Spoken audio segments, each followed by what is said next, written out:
अस्सलाम वालेकुम एवरीवन। आज मैं लेके आ गया हूँ आपके लिए रिव्यू ऑफ चैप्टर 1। तो आज हम पूरे चैप्टर 1 का रिव्यू करने जा रहे हैं क्योंकि हमारे बाकी 1.6 तक तमाम लेक्चर्स कंप्लीट हो चुके हैं।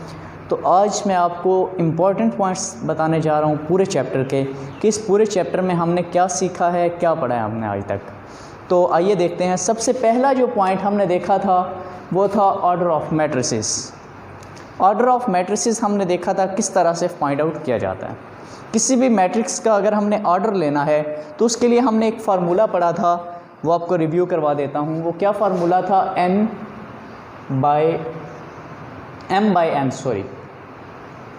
वो फार्मूला था m बाई n। तो ये वो फार्मूला है जिससे हम किसी भी मैट्रिक्स का ऑर्डर फाइंड आउट कर सकते हैं।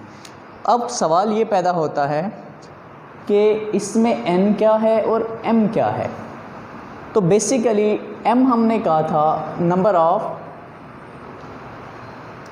रोज in a matrix is known as m, जबकि n किसको रिप्रेजेंट करता है? Number of columns. तो नंबर ऑफ कॉलम्स को जो रिप्रेजेंट करेगा वो n से शो हो रहा है, जबकि नंबर ऑफ रोज m से। अच्छा, इसके बाद एक और चीज़ देखते हैं कि नंबर ऑफ़ रोज़ और नंबर ऑफ़ कॉलम्स पता कैसे चलेंगे कौन सी रोज़ हैं कौन से कॉलम्स हैं। तो ये देख लेते हैं 1 2 3 4 5 एंड 7। ये हमारे पास कोई मैट्रिक्स है तो इसमें नंबर ऑफ़ रोज़ कितने हैं और नंबर ऑफ़ कॉलम्स कितने हैं और कैसे पता चलेगा? तो बेसिकली जो हॉरिजॉन्टल लाइंस हैं ये नंबर ऑफ़ रोज़ होती हैं, जबकि वर्टिकल जो कॉलम है, वर्टिकल लाइंस हैं, इन्हें कॉलम्स कहा जाता है। तो इसमें नंबर ऑफ़ कॉलम्स कितने आ गए? 3। नंबर ऑफ़ रोज़ कितनी आ गई? 2। तो हम इसका लिख सकते हैं 2/3। तो इस तरह से हम किसी भी मैट्रिक्स का ऑर्डर फाइंड आउट कर सकते हैं। यूँ हमने ऑर्डर फाइंड आउट किया था। इसके बाद आगे चलते हैं इक्वल मैट्रिसेस। हमने इक्वल मैट्रिसेस के लिए 2 कंडीशंस देखी थी। कौन कौन सी कंडीशंस थी? Number 1, order should be same. Equal matrices का ऑर्डर सेम होता है। दूसरी कंडीशन हमने क्या देखी थी? दूसरी कंडीशन ये थी कि उसके जो आमने सामने वाले जितने भी एलिमेंट्स हैं, लाइक 1 2 3 एंड 5, तो इधर भी 1 2 3 एंड 5 ये होने चाहिए। लाइक ये एलिमेंट और ये एलिमेंट ये दोनों सेम होने चाहिए। अगर ये सेम नहीं होंगे तो मैट्रिसेस इक्वल नहीं हो सकते। तो इसके बाद नेक्स्ट चीज़ एडिशन ऑफ मैट्रिसेस।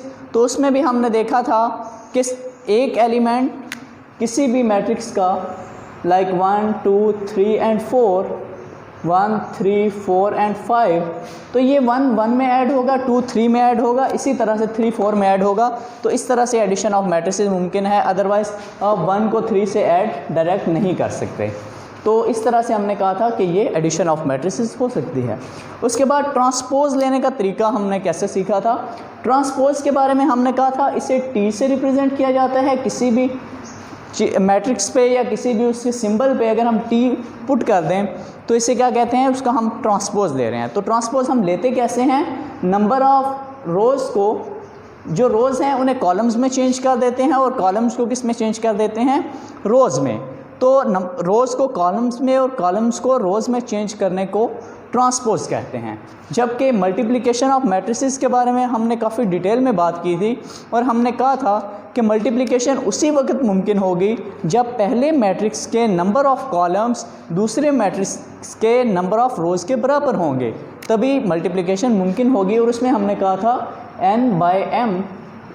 सपोज करें ये फर्स्ट कॉलम का फर्स्ट मैट्रिक्स का ऑर्डर है, जबकि n बाई m ये अगर हम सपोज कर लें कि सेकंड मैट्रिक्स का ऑर्डर है, तो ये दोनों जब सेम हो जाएंगे तो फिर ही मुमकिन होगा कि वो दोनों मैट्रिक्स आपस में मल्टीप्लाई हो सकते हैं, अदरवाइज़ वो मल्टीप्लाई नहीं हो सकते। तो इसके बाद आगे चलते हैं डिटर्मिनेंट ऑफ मैट्रिक्स कि डिटर्मिनेंट कैसे लेते हैं किसी भी मैट्रिक्स का।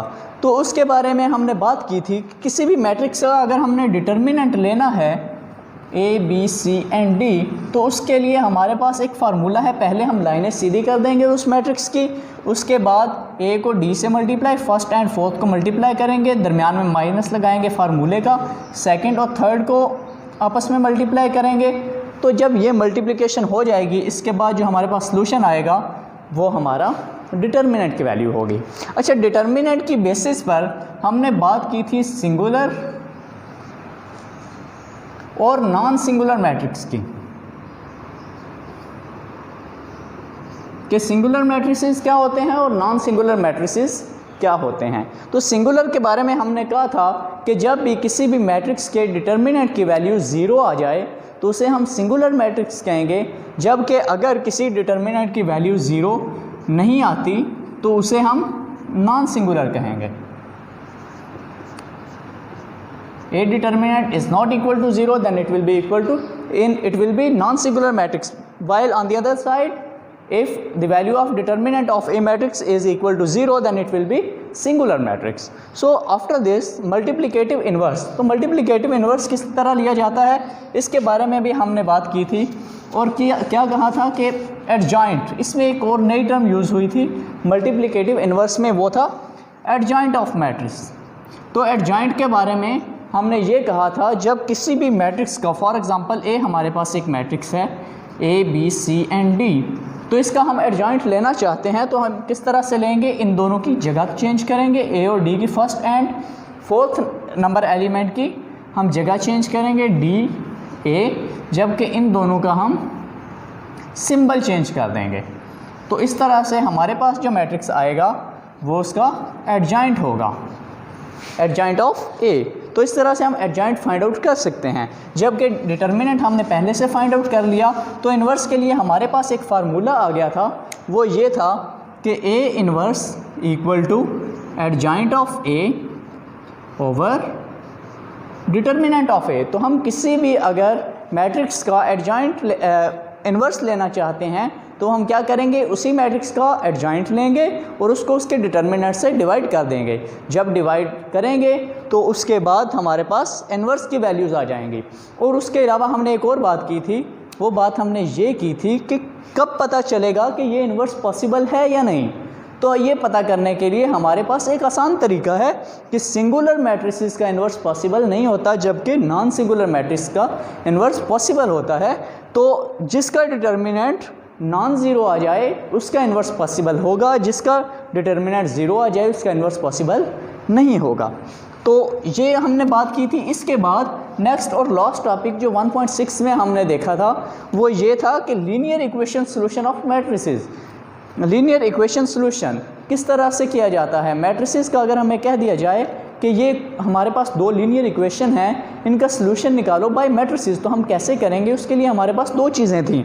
एक था हमारे पास क्रैमर रूल, एक हमारे पास था क्रैमर रूल, जबकि दूसरा था इन्वर्स मेथड। इन्वर्स मेथड, तो इन दोनों के बारे में बात करते हैं हल्की छोटी सी कि क्रैमर रूल बेसिकली क्या था। क्रैमर रूल में क्या होता था कि हम जितने भी कोफिशिएंट होते थे वेरिएबल्स के, उनका एक बनाते थे जिसको ए कह दिया जाता था। ए मैट्रिक्स बनाया जाता था उन कोफिशिएंट्स का जो वेरिएबल्स के साथ मौजूद होते थे, और उसी तरतीब में उन्हें लिखा जाता था। ये हमने देखा था। फॉर एग्जांपल हमारे पास लीनियर इक्वेशन है 2x - 2y = 4, 3x + 2y = 6। ये मेरा ख्याल है पहला क्वेश्चन भी है। तो अगर इसे हम सॉल्व करना चाहते हैं तो इसके जो कोफिशिएंट्स हैं इनको इसी तरतीब में लिखेंगे 2 - 2, 3 and 2। तो इसके बाद ए आ गया हमारे पास। क्रैमर रूल के लिए हमारे पास एक फार्मूला था। वो फार्मूला क्या था? वो फार्मूला था कि ax का डिटर्मिनेंट ओवर a का determinant is equal to x, while on the other hand y is equal to determinant of ay over determinant of a। तो इस तरह से हम x और y की वैल्यूज़ फाइंड आउट कर सकते हैं।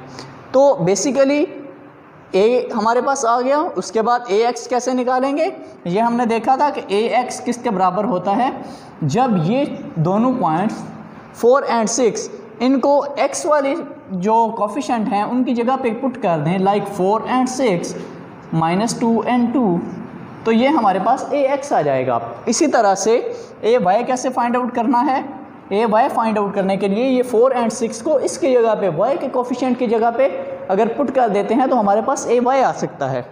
तो हम क्या करेंगे, 4 and 6 इधर पुट किया, 2 and 3, तो ये हमारे पास ay आ गया। तो ये बिल्कुल आसान तरीका है। इसके बाद इन दोनों का भी हम डिटर्मिनेंट ले लेंगे, जिस तरह हम a का डिटर्मिनेंट लेंगे सेम उसी तरह डिटर्मिनेंट लेने के बाद इनके रेशियो निकाल लेंगे। जब रेशियो निकालेंगे तो वो हमारे पास x एंड y की वैल्यूज़ आ जाएंगे। ये बहुत सिंपल सा तरीका था। इसके बाद अगर हम इन्वर्स मेथड देखें तो इन्वर्स मेथड में हमारे पास एक और चीज़ है, इन्वर्स मेथड। तो इन्वर्स मेथड को अगर देखा जाए तो ये इसका हमारे पास एक फार्मूला है, x = a इन्वर्स b।